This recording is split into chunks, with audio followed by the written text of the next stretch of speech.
প্রিয় দর্শক, স্বাগত জানাচ্ছি আগামীর বাংলাদেশ অনুষ্ঠান দেখার জন্য। আশা করি আপনারা ভালো আছেন। আজকের অনুষ্ঠানে আমাদের দুজন অতিথি রয়েছেন।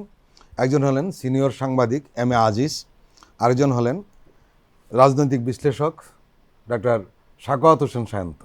আপনাদের দুজনকেই স্বাগত জানাচ্ছি। ধন্যবাদ। আমরা শুরুতেই যে বিষয়টি নিয়ে আপনাদের সঙ্গে কথা বলবো সেটি হলো বহুল আলোচিত সংস্কার কমিশন। সংস্কার কমিশনের কাজ শুরু হওয়ার কথা। কারণ হলো যে ইতিমধ্যে অফিসও তৈরি হয়ে গিয়েছে। এখানে প্রশ্ন উঠেছে যেটা, সেটি হলো যে 31শে ডিসেম্বরের মধ্যে প্রতিবেদন জমা দেওয়ার কথা আশাবাদ ব্যক্ত করেছেন প্রফেসর ইউনূস, অন্তর্বর্তীকালীন সরকারের প্রধান যিনি, যে আসলে 3 মাসের মধ্যে এটা পারবেন কিনা।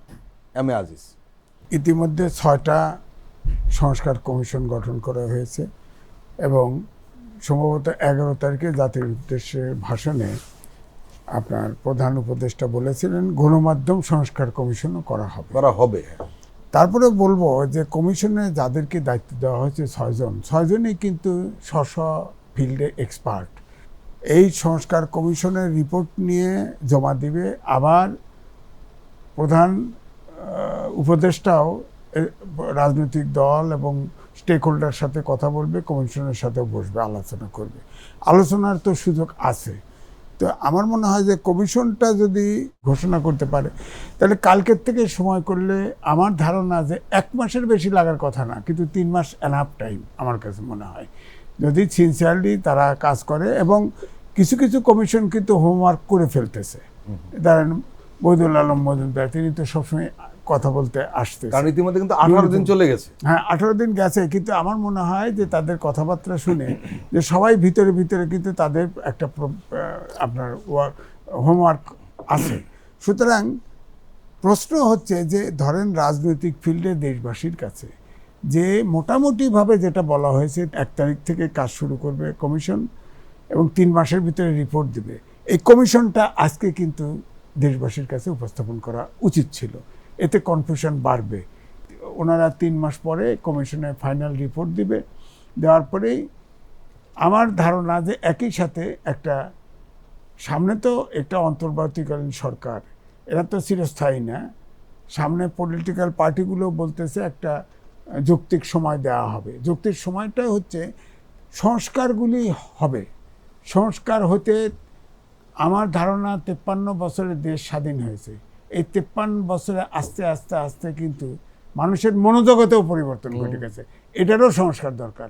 এটা তো সমাজতান্ত্রিক বিপ্লব ঘটে নাই যে সাংস্কৃতিক বিপ্লব করে চেঞ্জ করে দিবেন। সুতরাং এটার সময় লাগবে।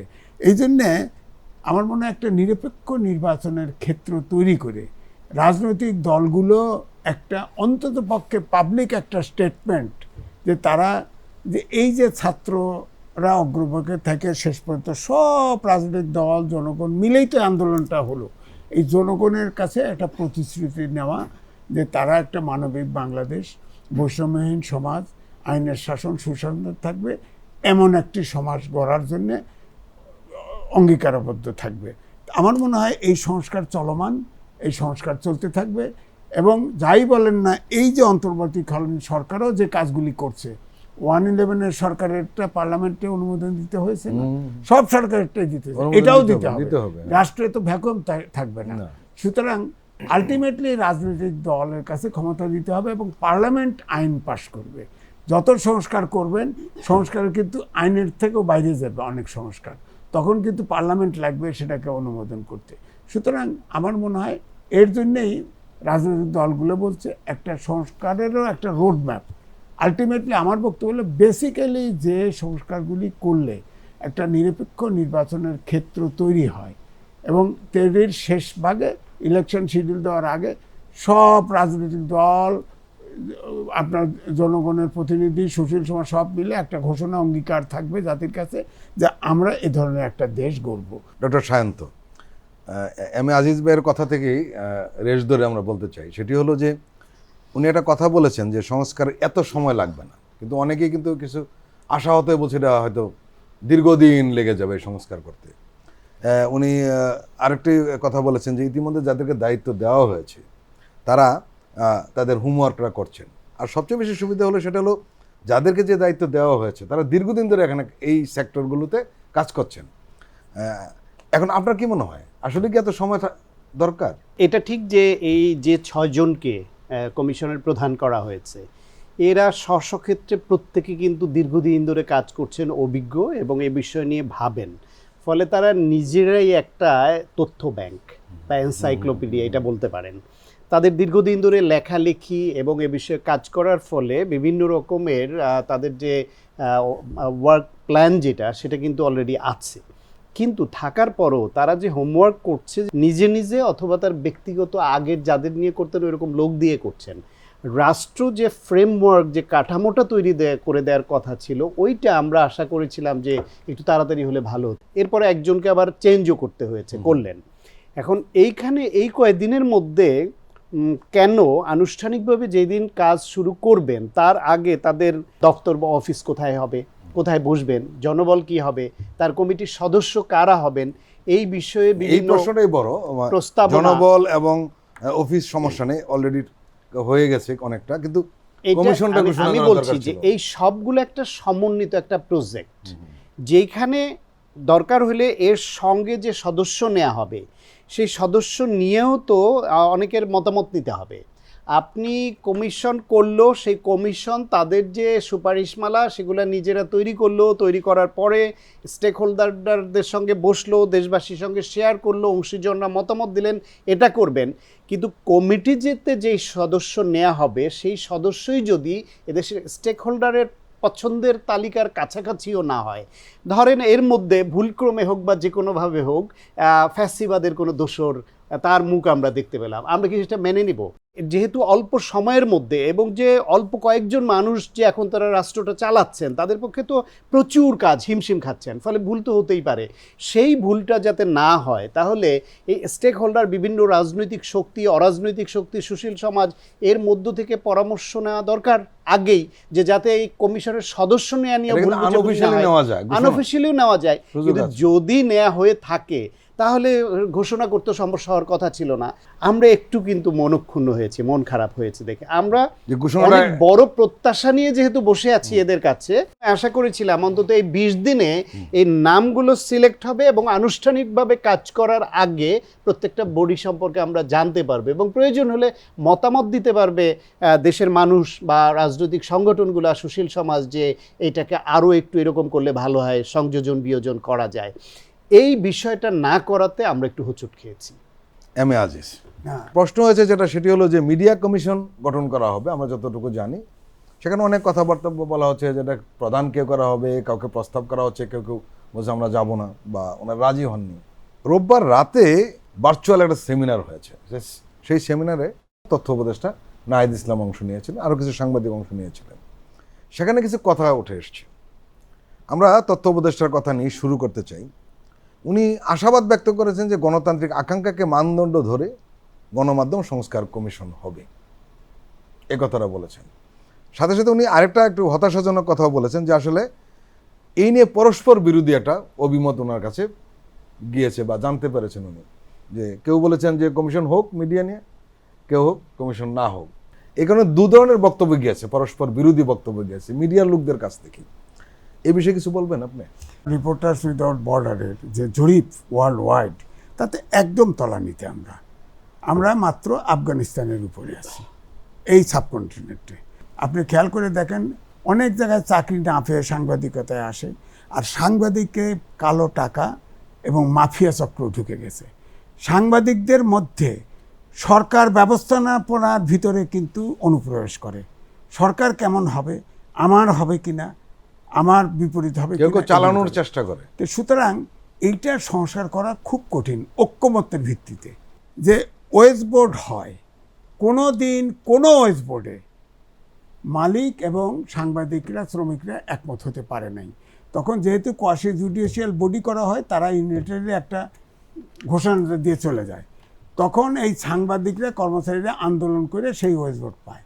হ্যাঁ, কিন্তু তাও আবার অধিকাংশ পত্রিকায় দেওয়া হয় না। সুতরাং এইটার সংস্কার করা কিন্তু কঠিন। এটা সরকারের শক্ত উইল দরকার। সাংবাদিক যাদেরকে স্বচ্ছ জানতাম তাদের 29টা ফ্ল্যাট বেরোয়, আশ্চর্য। 10-15 হাজার টাকা বেতন পায় না, ফ্ল্যাটের মালিক, গাড়ি নিয়ে প্রেস ক্লাবে ঢোকে, প্রেস ক্লাবে বেড়ায়। সাংবাদিকদের প্রথম সততা লাগবে, রিক্রুটমেন্ট পলিসি লাগবে। এর হাত ধরে সাংবাদিক হওয়া যাবে না। মিনিমাম বটম লাইন ডিগ্রি থাকতে হবে, no third class will be allowed. আর প্রকাশক এবং সম্পাদক আলাদা হতে হবে। এটা হলো বড় সমস্যা। আপনি বলেন তো, উদাহরণ দেন তো, প্রথম আলো, ডেইলি স্টারের সহ অনেক পত্রিকার সাংবাদিকদেরকে রিটায়ার করে দেওয়া হয়। ওনারা রিটায়ার করেন না কেন? ওনার মালিক, শেয়ার হোল্ডার, ওনারা 10% শেয়ার। আমি জানি তো, ডেইলি স্টারে আমি ছিলাম তো, কয় % মালিক। যতই হোক মালিক তো, এই কারণে সম্ভবত এরা না, আউট হন না। উনি যদি সম্পাদক থাকেন, উনি প্রকাশক থাকতে পারবেন না। উনি, কারণ হচ্ছে উনি পলিসি নির্ধারণ করেন, উনি নিয়োগ দেন, উনি প্রমোশন দেন, উনি চাকরি খান। সুতরাং ওনার সব সাংবাদিক ওখানে যারা কাজ করে তাদের গৃহবৃত্ত হওয়া ছাড়া উপায় থাকে না। এই যে সংকটগুলি তৈরি হয়েছে মিডিয়া, এর জন্য একটা কমিশন হওয়া দরকার, সংস্কারের অবশ্যই জন্য। কমিশন এবং রুথলেসলি এটাকে ঠিক করা দরকার। গণমাধ্যম যদি এই যে মানবিক বাংলাদেশ, সুশাসন, আইনের শাসন, গণতন্ত্রের পক্ষে না থাকে, তাহলে তো সে দেশে গণতন্ত্র ইনস্টিটিউশনালাইজ হবে না। আর যে দেশে যতটুকু গণতন্ত্র, সংবাদপত্রের স্বাধীনতা ততটুকু। রাইট। সুতরাং আমি সাংবাদিক হিসাবে আমার চাকরির জন্যে, আমার বাণিজ্যতের জন্যে, দেশের জন্যে আমার অবশ্যই সাংবাদিকরা অবশ্যই স্বচ্ছ হইতে হবে। বেতন পাবে, বেতনে তার চলবে, আসবে, প্রফেশনালি আসবে না, পরিষ্কার। এর দেশে তো বহু লোক বেকার। সংবাদপত্রে আসলে বিশাল বেতন হবে, তারপরে ধরেন প্রত্যেক 5 বছর পর পর আন্দোলন সংগ্রাম হয় ওয়েজ বোর্ডের জন্য। কেন? আপনার বাংলাদেশ ব্যাংকে মুদ্রাস্ফীতি রিপোর্ট দেয় না? ওয়েজ বোর্ড থাকবে একটা, মুদ্রাস্ফীতি যা হবে সেইভাবে মালিকও বেনিফিট পাবে, ওই হারে তারটা উঠবে, কমবে, বেতনও কমবে, বা সব সমাধান করা সম্ভব না কেন? কিন্তু মালিক পক্ষ একটা শ্রেণী, তাদেরকে টেম করা এটা সরকারের লাগবে। একটা চিত্র উনি কিন্তু তুলে ধরেছেন এম এ আজিজ ভাই। অনেক দিন ধরে মিডিয়াতে আছেন, সাংবাদিক নেতা ছিলেন উনি, আসলে ফাঁকফোকরগুলো বা জানেন।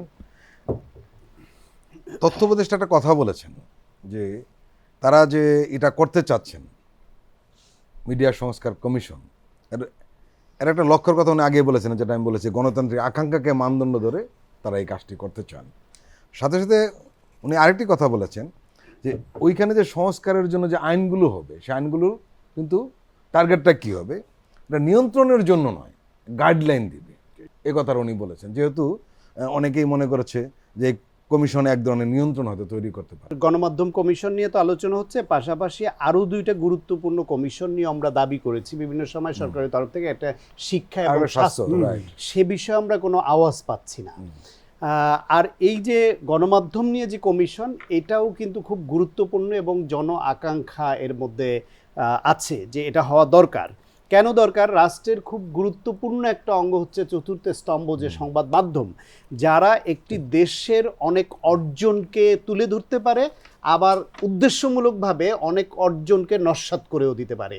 এইটা গণমাধ্যমের উদ্দেশ্যের উপর ডিপেন্ড করে। এখন সেই গণমাধ্যমে যে সংকট আছে, সেই সংকটগুলি এতটা ভয়াবহ হয়েছে যে সংবাদ মাধ্যমের মূলত কাজ হচ্ছে ক্ষমতাকে প্রশ্ন করা, ক্ষমতাকে চ্যালেঞ্জ করা।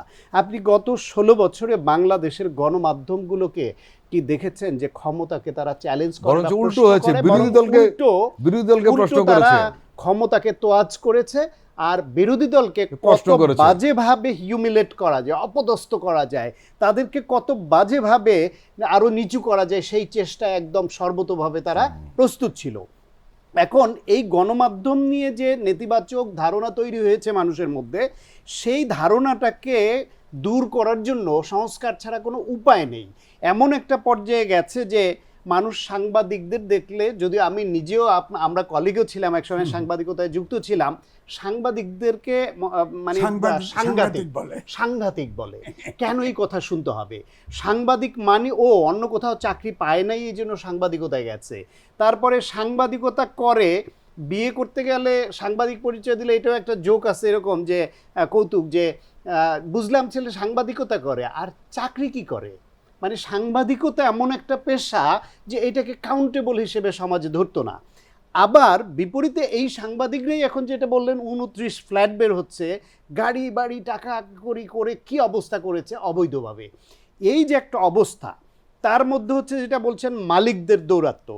সংবাদ মাধ্যমের সব মালিকদের চেহারাগুলো চোখের সামনে একবার ভাসান চোখ বন্ধ করে হয় তারা ব্যবসা করছে, সেই ব্যবসার অবৈধ টাকাকে হালাল করবার জন্য সংবাদ মাধ্যম পালছে, অথবা তার রাজনৈতিক আকাঙ্ক্ষা আছে, তিনি মন্ত্রী হতে চান, এমপি হতে চান, নেতা হতে চান, তার একটা সংবাদ মাধ্যম থাকলে সুবিধা হয়, তাকে একটু কাউন্টেবল মনে করবে দল বা ক্ষমতার জায়গাগুলি, সেই জন্য পালেন।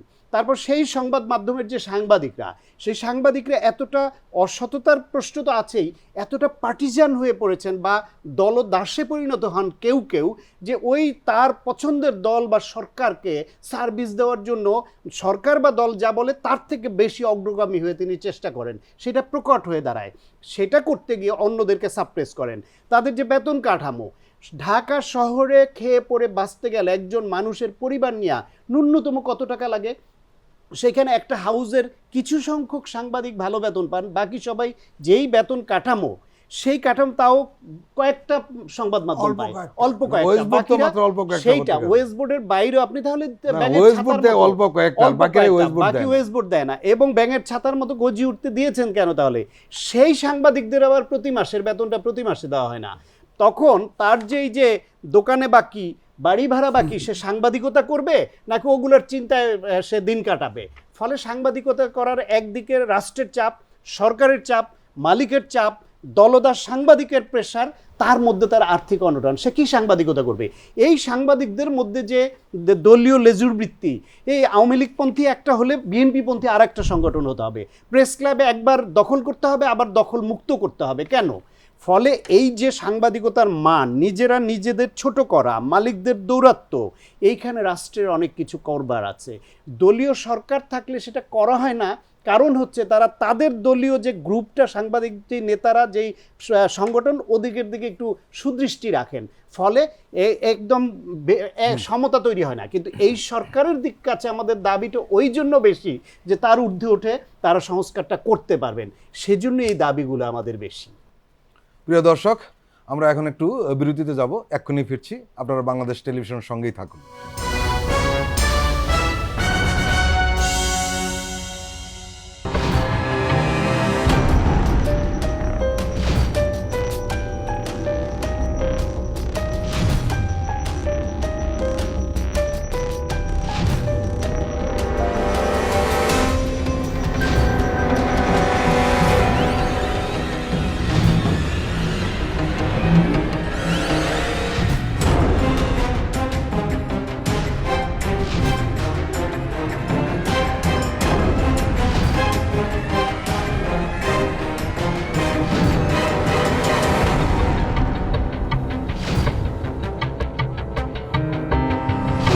কেমন আছে অর্থনীতি?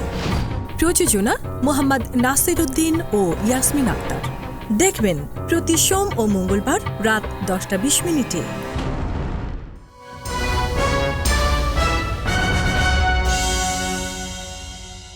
আবারও স্বাগত জানাচ্ছি আগামীর বাংলাদেশ অনুষ্ঠান দেখার জন্য। আমি আজিজ। যে সেমিনারে তথ্য উপদেষ্টা বক্তব্য দিয়েছেন, সেই সেমিনারে একজন সিনিয়র সাংবাদিক নুরুল কবির, নিউ এজের সম্পাদক, আমরা সবাই তাকে চিনি, উনি কিন্তু একটা কথা বলেছেন যে সরকারি বিজ্ঞাপনকে গণতন্ত্র পরায়ণ সাংবাদিকতাকে নিয়ন্ত্রণ ব্যবহার করা হয়। এই সরকারি বিজ্ঞাপন সম্পর্কে আপনার কাছ থেকে কিছু জানতে চাই। সরকারের একটা বাজেট থাকে বিজ্ঞাপনের ব্যাপারে, বাজেট করে, এটা মালিকদের পক্ষ থেকে চাপ থাকে। ধরেন সারা বছরে একটা বাজেট তৈরি হলো, এই বাজেটটা করে কি, প্রথমে এটা সার্কুলেশনের উপর নির্ভর করে ডিস্ট্রিবিউট করে। 20,000 সার্কুলেশন, এটা 1.5 লাখ বানায় দেয়, 2 লাখ বানায় দেয়, দিয়ে তার সার্কুলেশন বেশি, সে বিজ্ঞাপন পায় বেশি, একদিক। সুতরাং এই ডিপি থেকে বার করে আনবে। এই যে রেড কার্ড তৈরি করে, যেটা খুব আলোচনা, কোন পত্রিকায় কত সার্কুলেশন আছে এবং সে কত টাকার বিজ্ঞাপন পাবে পার কলাম ইঞ্চি, এটা তো আলোচনা হচ্ছে। আপনি নিশ্চয়ই জানেন এটা একটা কমিটি থাকে এবং সেই কমিটিতে সাংবাদিকদের প্রতিনিধিত্ব। দুর্ভাগ্যক্রমে এই জড়িতরা শুধু এই ফেসিবাদ সরকারের আমলের আওয়ামীপন্থী সাংবাদিকরা জড়িত ছিল এমন নয়, এর আগেও কিন্তু আমরা দেখেছি। জানি এই দেশ থেকে কিছু কিছু জায়গায়, ধরেন এই যে আমরা বলি না যে টাকা যে পাচার হয়, ওভার ইনভয়েসিং, আন্ডার ইনভয়েসিং আর হলো হুন্ডি, এটা হলো প্রধান তিনটা খাত, তিনটা ওয়ে আউট। আমার বক্তব্য হলো এই কাস্টমসে কি একটা ভ্যালুয়েশন, একটা ডেস্ক আছে, সেখানে কি 3-4টে লোক সৎ পাওয়া যায় না? অবশ্যই পাওয়া যায়, কিন্তু আসলে কমিশনটা সব জায়গায় ভাগ হয়, এই জন্যে কোনো এটা হয় না। এই জন্যে আপনি যদি কমিশন করেন, কমিশনটা যদি নিয়ন্ত্রণে এগুলি আনেন, সিস্টেমেটিক ওয়েতে আনেন, যে বিজ্ঞাপনটা ডিস্ট্রিবিউট হবে সততার সাথে, সার্কুলেশন অন্তত রাত্রে বা গভীর রাতে যা প্রেসে দাঁড়াবেন যে কত প্রিন্ট হচ্ছে, দেখে আপনি যদি অ্যাকচুয়াল রেটটা রেট কাট কিসের? এটাও তো রেট কাট দিয়ে দিয়েও ঘুষ খাইছে। এইসব বন্ধ, ঘুষ খাওয়ার সব পথ বন্ধ করতে হবে যদি স্বাধীন সাংবাদিকতা চাই এবং দেশের গণতন্ত্র চাই, দেশে মানবিক বাংলাদেশ গড়তে চাই, সুশাসন চাই। কারণ বলাই হয় যে সংবাদপত্র হচ্ছে সমাজের যেখানে অর্থ আছে সেটাই ফাউন্ড আউট করবে সংবাদ। আপনি যদি নিজেই যদি দুর্নীতি করেন, তো সংবাদপত্রকে, আপনি বললাম তো সাংবাদিকরা আপনি দেখেন এখনও যদি বলেন, এখনও যত প্রফেশন আছে সাংবাদিকদের ভিতরে সৎ বেশি, কিন্তু অল্প কিছু লোক তারা কিন্তু বিত্ত বৈভবের মালিক, এমন যে কোনো ব্যবসায়ী ফেল। আমি নাম কইতে পারি আমার জানার মধ্যে। প্রেস ক্লাবে রিসিপশনে দাঁড়ায় বলছে, একজন সাংবাদিক নেতা দাঁড়ায় বলতেছে যে আমার 200 কোটি হয়েছে, আমার টার্গেট 300 কোটি টাকা। কল্পনা করতে পারে? তারা তো সৎ লোক, তারা তো ধরা পড়তেছে না এখনো। 2-4টে ছবি দেখায় ভাবছেন যে এর ভিতরে শেষ, অসম্ভব। এই জন্য বলছি প্রত্যেকটা সাংবাদিকদের একদম স্বচ্ছতা পুরো থাকতে হবে, ইনভেস্টর স্বচ্ছ থাকতে হবে, সম্পাদক থেকে সবাই স্বচ্ছ থাকতে হবে। এই যে মূল কথা হচ্ছে এখানে যে যত মানে দুর্নীতি বলবো না, এটা ক্রাইম এগেনস্ট হিউম্যানিটি। এটা আপনার যে একটা গণমাধ্যমের দায়িত্ব হচ্ছে সমাজ এবং দেশের পক্ষে কাজ করবে। আমরা ভিন্ন দেশের জন্যও কাজ করি। এইসব সম্পাদক, তারপরে ধরেন পলিটিক্যাল পার্টি একটা পত্রিকা বার করলো, সে তো পলিটিক্যাল পার্টির কথা বলে, তাকে সরকারি আনুকূল্য কেন পাবে? বিজ্ঞাপন সরকারি কেন পাবে? তারা তাদের মতো করে তারা ফান্ড রেজ করে করবে, এগুলো তো করতে হবে। ধরেন এই জন্য আমি বলছি যে প্রকাশক থাকে মালিকের পক্ষে। আমি অবজারভারের প্রকাশক কখনো মালিক হামদুল্লাহ নিজে থাকেন নাই, তো সে প্রেসের লোকের প্রকাশক বানায় রাখছে, সমস্যা তো হয়। ডক্টর সায়ন্ত, আজিজ উনি একটা কথা বলেছেন, আমাদের দেশে কিছু কিছু মিডিয়া প্রো কান্ট্রি না, এটা অদ্ভুত ব্যাপার, বাংলাদেশপন্থী না, এটা কি করে সম্ভব? বাংলাদেশের রাজনীতিটাই তো বাংলাদেশপন্থী ছিল না, আমরা সেটাকে বাংলাদেশপন্থী করবার আকাঙ্ক্ষা নিয়ে এখন চেষ্টা করছি এবং যারা চেষ্টা করছে তাদের সহযোগিতা করছি। গত 16 বছর ধরে বাংলাদেশের সরকার এবং বাংলাদেশের যে নিয়ন্ত্রক যারা ছিল তারা কি বাংলাদেশপন্থী ছিল? তাদেরকে কি একটা বিশেষ দেশ থেকে ক্ষমতায় বসিয়ে দেওয়া হয়নি? তারা কি বলেনি যে তার প্রধানমন্ত্রী শেখ হাসিনা ছিলেন পালিয়ে যাওয়া ফ্যাসিবাদ, পলাতক ফ্যাসিবাদ? বলেননি যে ইন্ডিয়াকে যা দিয়েছি সারা জীবন মনে রাখতে হবে? তার পররাষ্ট্রমন্ত্রী কি বলেননি ইন্ডিয়াকে অনুরোধ করে এসেছি যে কোনো উপায়ে শেখ হাসিনাকে ক্ষমতায় রাখতে হবে? তাহলে তারা কি বাংলাদেশপন্থী ছিল? সুতরাং তাদের অনুগত যে সাংবাদিক হবে, তাদের অনুগত যে সংবাদ মাধ্যম হবে, তারা বাংলাদেশপন্থী হবে। এমনও লক্ষ্য করা গেছে, সেটি হলো যে আজিজ ভাই আসলে সেই কথাটাই বলতে চেয়েছেন, এই সরকারের বিরোধিতা করেছে, আন্দোলনের সমর্থনও করেছে সেই সমস্ত কিছু মিডিয়া রয়েছে, তারা কিন্তু বাংলাদেশপন্থী না। না, এই হিসেবে এটা কি করে সম্ভব? এটা হচ্ছে এটা মিডিয়া চলবে বাংলাদেশে, কিন্তু বাংলাদেশপন্থী হবে না। একটা হচ্ছে কি ফরিদ ভাই, সেটা হলো রাষ্ট্রের গোটা রাষ্ট্র ব্যবস্থায় পচন ধরলে সেখানে সব অঙ্গগুলোয় পচন ধরে। তার মধ্যে আপনি যেটা বলছেন ওইটা একটা ভিন্ন প্রসঙ্গ। কোনো বিশেষ গোষ্ঠী তারা নিজেদের স্বার্থে কোনো অন্য দেশের আনুকূল্য অথবা তাদের আদর্শ দ্বারা প্রভাবিত হয়ে মাথার মধ্যে সেই পুরনো ধ্যান ধারণা আটকে রেখে ওইভাবে আগাতে চান, সেই হিসেবে তারা ভিন্ন দেশপন্থী, কিন্তু তাদের প্রভাব অত্যন্ত ক্ষুদ্র। রাষ্ট্র ব্যবস্থায় যারা পরিচালক যারা থাকে তারা এবং তাদের অনুগত সংবাদ মাধ্যম যখন বাংলাদেশপন্থী না হয়, তো এটা ব্যাপক অর্থে ক্ষতিকর হয়। সেটা গত 16 বছর হয়েছে। আর বিজ্ঞাপন নিয়ে আজিজ ভাই যেটা বলছেন, সরকারি বিজ্ঞাপন তো আপনি কি বেসরকারি বিজ্ঞাপন কি স্বাধীন? বাংলাদেশের দু একটা সংবাদ মাধ্যম এরকম হলো, তারা অ্যাকচুয়ালি এই আওয়ামীপন্থী বা ফ্যাসিবাদপন্থী ছিল, কোনো কারণে ব্যক্তিগত দ্বন্দ্ব বা কোনো বিশেষ নিউজের কারণে দ্বন্দ্ব তৈরি হলো, দ্বন্দ্ব তৈরি হওয়ার পরে তাদের বিরুদ্ধে মামলা হতে থাকলো 64 জেলায় এবং সরকারি বিজ্ঞাপন বন্ধ হয়ে গেল। বেসরকারি বিজ্ঞাপনের উপরে তারা নির্ভর করলো, কারণ পাঠকপ্রিয়তা আছে, সমর্থন আছে, বেসরকারি বিজ্ঞাপন পাবে যেহেতু সার্কুলেশন ভালো। তবুও কি করলো corporate নিয়ন্ত্রণ বিজ্ঞাপন বন্ধ সংস্থাগুলা? করে দিয়েছিল। বেসরকারি বিজ্ঞাপন সংস্থা যারাই বিজ্ঞাপন বাজারটা নিয়ন্ত্রণ করে তাদেরকে টাইট দিল, এদের দেওয়া যাবে না। তার মানে হচ্ছে সরকারে যারা থাকে সেইখানে যদি গণতন্ত্র না থাকে, ফ্যাসিবাদ থাকে, তাহলে এই সংস্কার করেও কিন্তু লাভ হবে না।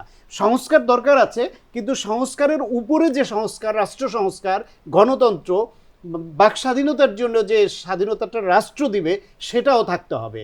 না হলে এরকম বেসরকারি যে বিজ্ঞাপন সেটাও নিয়ন্ত্রিত হবে। সেটা নিয়ন্ত্রিত হবে। একটা জায়গায় নিয়ন্ত্রণ যদি শক্ত হাতে করা যায়, যেমন প্রত্যেকটা আমরা বলি যে পত্রিকার পলিসি হবে মালিকের, এই জায়গার থেকে ছুটাইতে হবে। পত্রিকার পলিসি হবে দেশ জাতির স্বার্থে, মানবিক বাংলাদেশের স্বার্থে, গণতন্ত্রের স্বার্থে, সুশাসন আইনের শাসনের পক্ষে। প্রত্যেক পত্রিকার পলিসি হবে এই জায়গা। এবং এখানে কমিশন বলেন, আমাদের প্রেস কাউন্সিল বলেন, যেখানেই বলেন, সেখান থেকে যদি এর বাইরে কোনো পলিসি হয়, আমরা তো দেশের বাইরে, তুমি লেখো, দেশ সম্পর্কে যা লেখো, ভুল ত্রুটি যা আছে লেখো, বস্তুনিষ্ঠতা রক্ষা করে যা খুশি তা লেখো, কিন্তু যদি এই পলিসির বাইরে যাও, তুমি বাংলাদেশে পত্রিকা বের করবা, বাংলাদেশের কাজ করবা, তুমি অন্য দেশের গীত গাইবা, যদি ধরা পড়ে তাকে পরিষ্কার অর্থে শাস্তির ব্যবস্থা রাখতে হবে। এবং কোনোভাবেই ধরেন এদেশের মালিক আছে না, অনেক প্রতিষ্ঠান আছে না, খুন করে, দখল করে, টাকা লুট করে, এইভাবে মালিক আছে না। আপনি যদি একটা ক্রিমিনাল টাইপের মানুষকে যদি গণমাধ্যমের মালিক বানায় দেন, সে তো সবসময় ওইটাই করার চেষ্টা করবে। এই জন্য বলছি মালিককে অবশ্যই স্বচ্ছ, মালিক যখন হয়, আমরা যখন কোনো সরকারি চাকরি নেই, ইন্টেলিজেন্স রিপোর্ট নেয় না, আপনার রিপোর্ট দিয়ে স্বচ্ছ বেছে নিতে হবে মালিককে। এবং সাংবাদিককেও তাই করতে হবে। এবং সাংবাদিককে এই জন্য বলছি রিক্রুটমেন্ট পলিসি ওয়েস্টার্নে কী করে, সরকার, মালিক, শ্রমিক পক্ষ অর্থাৎ সাংবাদিক ইউনিয়ন, তিনটে মিলে একটা প্যানেল তৈরি হয়। সাংবাদিক যদি হয়, কর্মচারী হোক, প্যানেল তৈরি হয়। প্যানেলের ভিতর থেকে ধরেন ইংরেজি পত্রিকা, এর জন্য প্যানেল হয়, বাংলার জন্য প্যানেল হবে, টেলিভিশনের জন্য প্যানেল হবে, এখান থেকে সে নিয়ে যাবে। তার চয়েস মতো, মালিকের চয়েস মতো, এক চয়েস মতো রিক্রুটমেন্ট করতে দেওয়া যাবে না। এবং প্রত্যেকটা সাংবাদিকের একটা বটম লাইন থাকবে। উনি আপনার ডাক্তার, পিজিতে চাকরি করে, ওনার বটম লাইন নাই। উনি কি ইন্টারমিডিয়েট পাস করে শুরু করতে পারবে? উনি কি এসএসসি পাস করে শুরু করতে পারবে? সাংবাদিক তো আছে, কেন হবে? এটা হবে না। কয় সাংবাদিকদের স্বশিক্ষিত হলেই হয়, তাহলে ইউনিভার্সিটি সব উঠায় দেন, দরকার নাই। এগুলো না, সবগুলোকে ফর্মালাইজ করতে হবে। এবং বিজ্ঞাপন আর বিশেষ করে যে সার্কুলেশন, এখানে রুথলেসলি ইতিমধ্যে যারা এই ক্রাইম করছে তাদেরও শাস্তি দিতে হবে। এবং এই ডিএফপির থেকে এটা সরায় নিতে হবে, কমিশনের অধীনে দিতে হবে। এবং কমিশনে ওই ধরনের লোক, এই 17 কোটি লোকের ভিতরে ধরেন মানে এক্সপেরিয়েন্স লোক হয়তো 101 কোটি আছে, তার ভিতরে বেছে 7 লোকটাকে অন্ততপক্ষে আগামী 10 বছর এই প্রফেশনটাকে রাইট পথে নিতে 10 বছর একদম 100% সৎ লোক বেছে এই কমিশনের দায়িত্ব দিতে হবে, যে এখানে কোনো করাপশন অ্যালাউ করবে না এবং সরকার গণতন্ত্রকে পৃষ্ঠপোষকতা দিবে। ডক্টর সায়ন্ত, সোমবার ঢাকাতে চাকরি পাওয়ার বয়সসীমা বাড়ানোর দাবিতে এটি বিক্ষোভ মিছিল হয়েছে। এর আগে কিন্তু দাবির একটা মিছিল শুরু হয়েছিল, ওনারা কিন্তু সবগুলি আলোচনার সাপেক্ষে থামিয়েছেন অথবা দাবি মেনেছেন, যেটাই হোক সমাধান করেছেন। কোনো একটা বিষয় অন্যরকম ঘটনা ঘটেছিল, সেটা হলো আনসার বিদ্রোহ। সেটা আসলে ঠিক দাবি ছিল না, সেটা ছিল এই সরকারকে অস্থিতিশীল করার জন্য ষড়যন্ত্র। কাজে ওইটার সাথে এটা মেলানো যাবে না। এখন প্রশ্ন উঠছে যেটা, সেটি হলো যে সরকার এতদিন ধরে যে আলোচনা করে শেষ করছিলেন এবং সেটা প্রশংসিত হচ্ছিল যে পুলিশ এদেরকে অ্যাটাক করে না, যেটা অতীতে আমরা বারবার দেখেছি। এখন এই মুহূর্তে কেন দরকার পড়ল? ওনারা কিন্তু একটা কমিটি গঠন করে ফেলেছেন যে এই যে তাদের দাবি, সেটা কি করা যায়। কমিটিটা তো আগে গঠন করলে হতো। আমি বলবো এটা নিরপেক্ষ একটা তদন্ত সরকারের স্বার্থেই তাদের করতে হবে। এখানে হতে পারে যে যারা দাবি নিয়ে আসছেন তাদের দাবির প্রতি আমাদের সমর্থন আছে, ব্যক্তিগতভাবে আমি এটা সমর্থন করি, সুতরাং এদের প্রতি আমার সহানুভূতি এবং সমর্থন আছে। তারপরে বলবো এদের মধ্যে ছাত্রলীগ নামধারীরা ছদ্মবেশে ঢুকে পড়ে এরকম কোনো পরিস্থিতি তৈরি করলো কি না যে যমুনার সামনে গিয়ে, তারা ছিল শাহবাগে, সেখান থেকে যমুনার সামনে আসলো এবং পরিস্থিতি তৈরি করলো কি না যে পুলিশের এছাড়ার উপায় ছিল না তাৎক্ষণিকভাবে, এইটাও দেখতে হবে। আর যদি তারা সেরকম কিছু করে না থাকে, পুলিশের মধ্যেও তো এখনও সেই ফ্যাসিবাদের প্রেতাত্মারাই ঘুরে ফিরে অনেকে আছে, তাদের মধ্য থেকে কোনো হঠকারী সিদ্ধান্ত হলো কিনা, এই 16 বছরের অভ্যাস এটা তো ধুইলেই সঙ্গে সঙ্গে চলে যায় না, সেই কারণে করে বসলো কিনা এইটা তদন্ত করে সরকারকে স্বচ্ছতার সঙ্গে স্বীকার করতে হবে, তাদের স্টেটমেন্ট করতে হবে যে এটা ছাত্রদের পক্ষ থেকে বাড়াবাড়ি এটুকু ছিল অথবা ছিল না, অথবা পুলিশের ভেতর থেকে এটা ছিল, এর বিরুদ্ধে ব্যবস্থা নেওয়া হচ্ছে, এইটা সমন্বয় করতে হবে।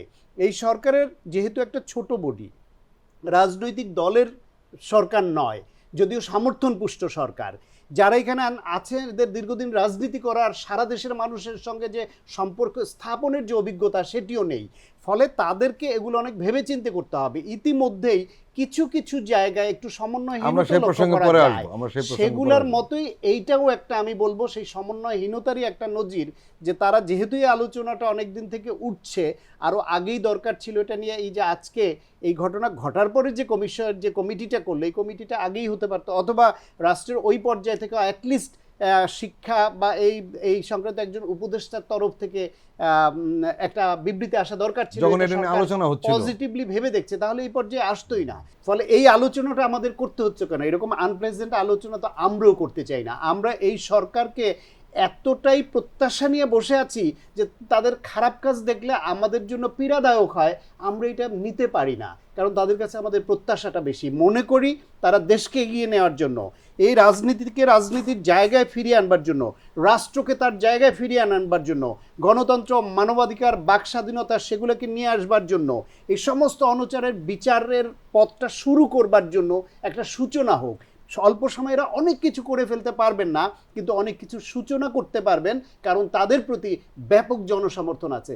একটা নির্বাচিত দল ক্ষমতায় আসলো, তার প্রতি ওই দলের সমর্থন থাকে শুধু, অনেক সময় বাকিদের থাকে না। কিন্তু এই সরকারের প্রতি পলাতক ফ্যাসিবাদের বাইরে দেশের সমস্ত শক্তির, সমস্ত কর্নারের সমর্থন আছে। সুতরাং ভাবতে পারেন এদের শক্তির উৎসটা কোথায়? তারা যদি না পারে তাহলে আমাদের আসার জায়গাটা কোথায় থাকে?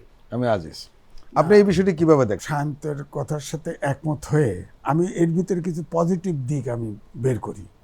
পুলিশ ট্রমাতে ভুগছে, পুলিশ পাওয়া যায় না, পুলিশ আছে, এটা প্রমাণ হলো। 2 হলো 35 বছর, আমি কিন্তু নেগেটিভলি বলছি, 35 বছর বয়স, এটা কিন্তু এখন সবাই সমর্থন করে।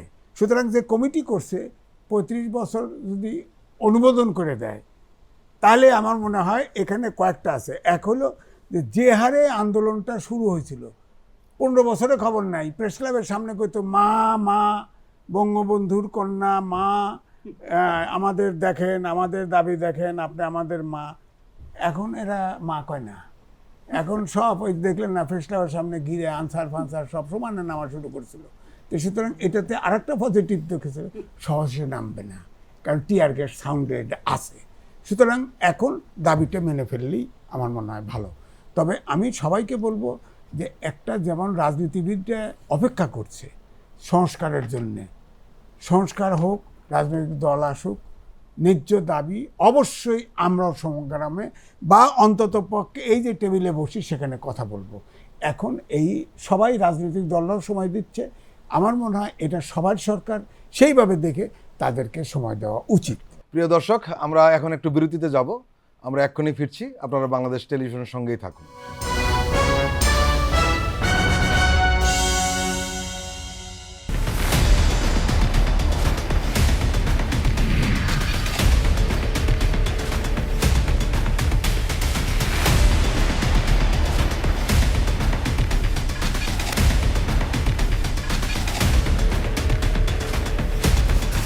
নিপীড়নের গল্প, প্রযোজনা মোহাম্মদ হাসান রিয়াদ ও গোলাম মোর্শেদ। দেখবেন প্রতি শুক্র ও শনিবার সন্ধ্যা 7টায়।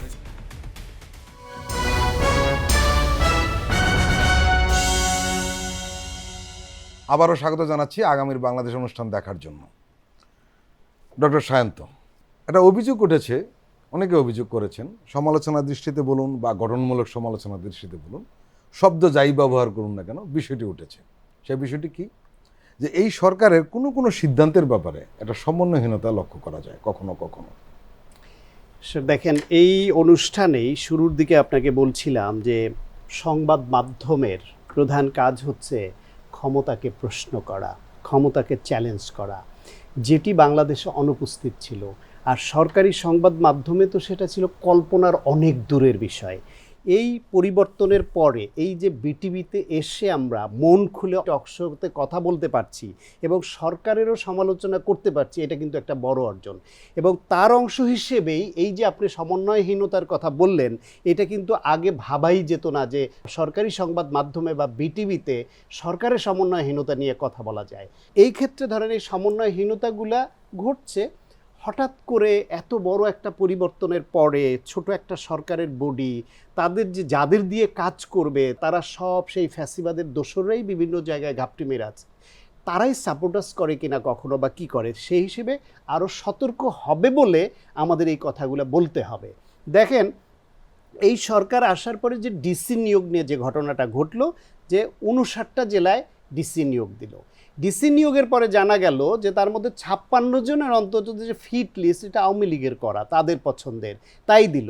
এবং সেটা নিয়ে যারা বঞ্চিত প্রশাসনের কর্মকর্তা তারা প্রতিবাদ করলো। প্রতিবাদ করার মুখে কিন্তু 8 জন ডিসিকে আবার প্রত্যাহার করতে বাধ্য হলো। তার মানে ওই প্রতিবাদটা ভ্যালিড ছিল এবং ন্যায়সঙ্গত ছিল, সত্য ছিল, সেটা প্রমাণিত হয় কিন্তু অনেকটা।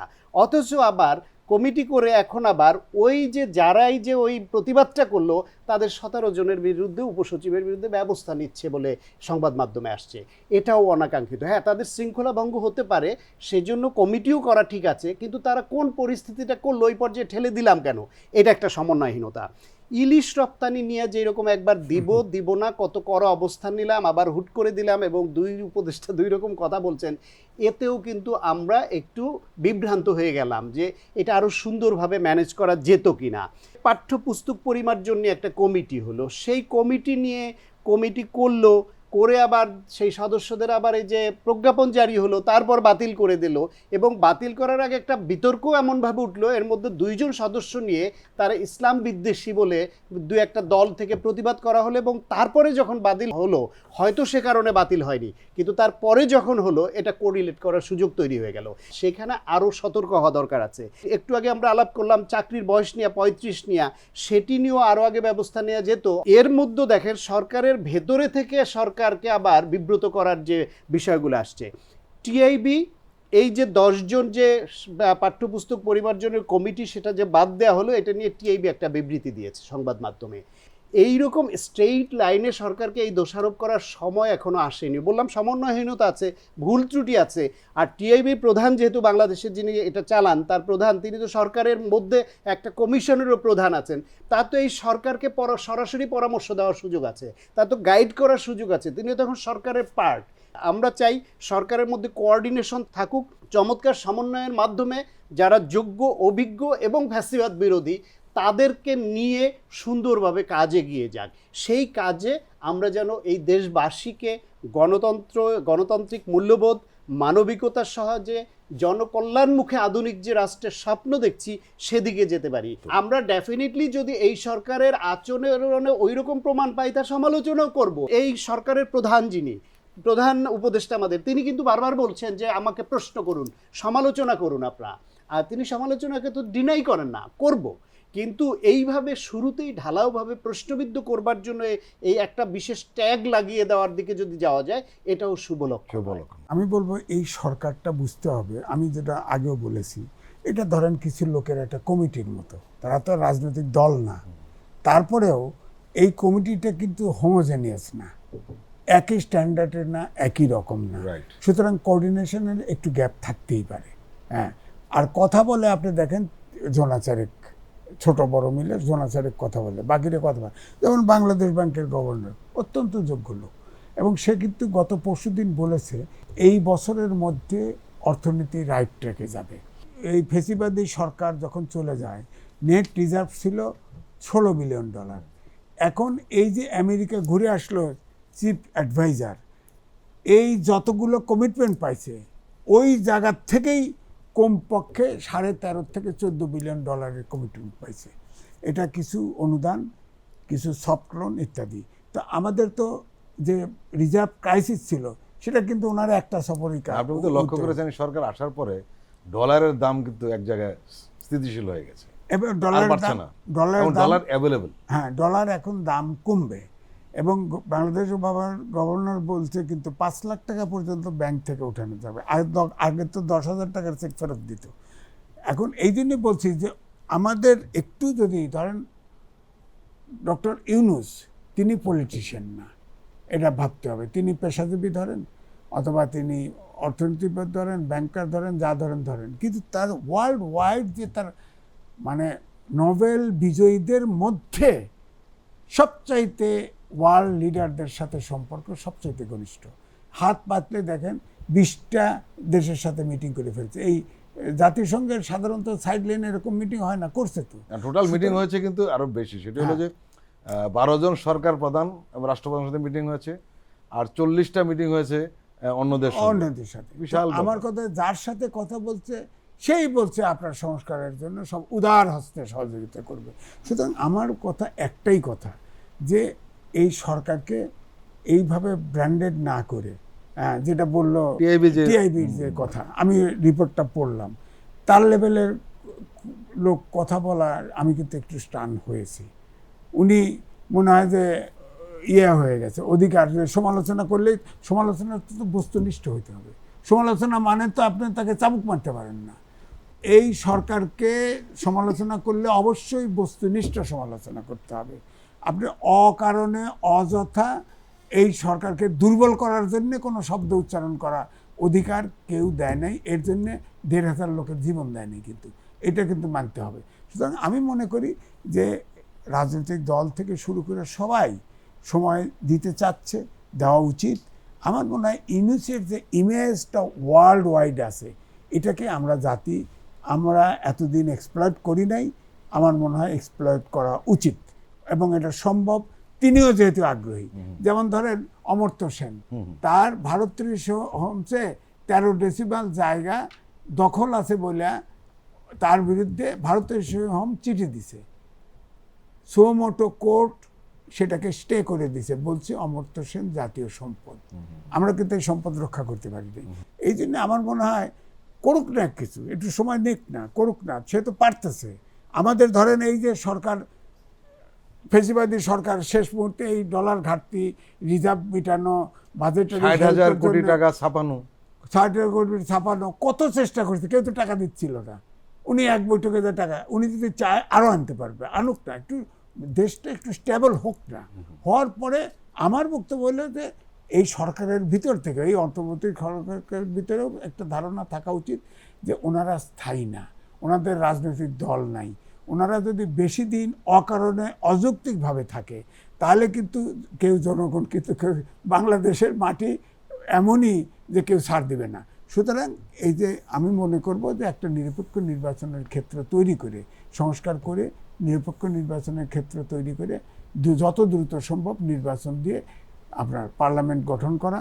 আমরা নানানভাবে ব্যাখ্যা দেই সংবিধান, গণ অভ্যুত্থান, সুতরাং সংবিধান অনুযায়ী স্বাধীনতা যুদ্ধ তো পাকিস্তানের আইনে অবৈধ ছিল, এটাও অবৈধ। সুতরাং যেহেতু সারা জাতি এক, সুতরাং ওই অনুচ্ছেদ, সংবিধানের অনুচ্ছেদ 7 অনুযায়ী এটা বৈধ। যত যাই বলেন, কিন্তু পার্লামেন্টের অনুমোদন লাগবে। সুতরাং ওই জায়গায় যেতেই হবে জাতিকে।